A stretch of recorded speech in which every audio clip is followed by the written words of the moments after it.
I received a question from a longtime subscriber, Bushcraft Basics.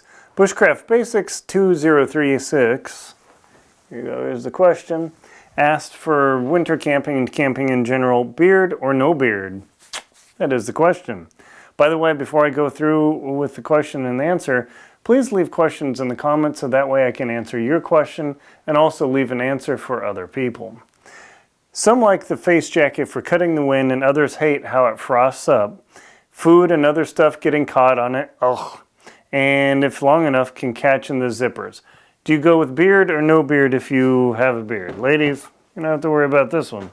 Well, gentlemen, I've done both and I can confidently say a light beard, no problem, but the big old shaggy beard, I'll tell you why I don't go with that and I'll tell you how to deal with it.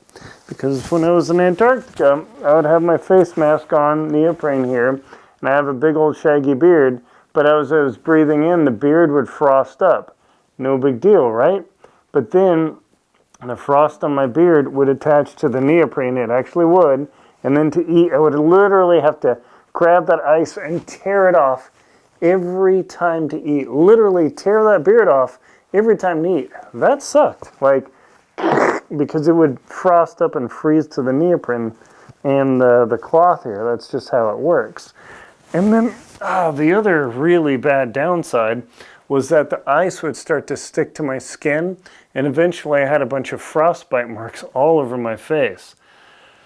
Again, that took months and months and months to heal, and every so often when I'm in extreme cold, those spots still hurt. That will never go away for the rest of my life. So, what do?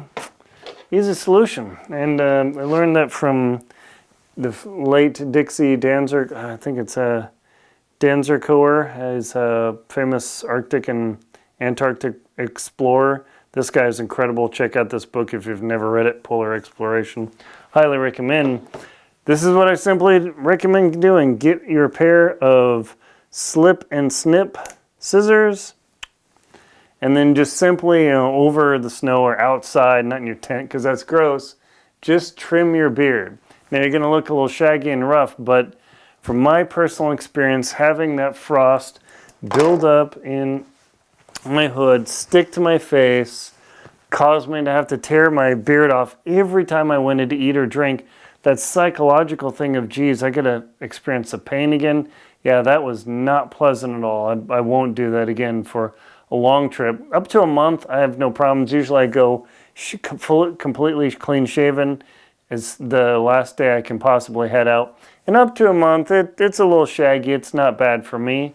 But anything longer, just bring these scissors and take care of the beard. And you can have a maintain a face beard.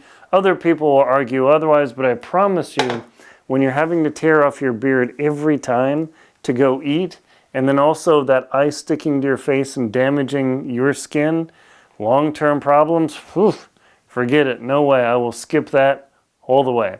Thank you very much for watching. Please leave questions in the comments as I asked, and I will do my best to answer your questions. Thank you very much, Bushcraft Basics, for the question.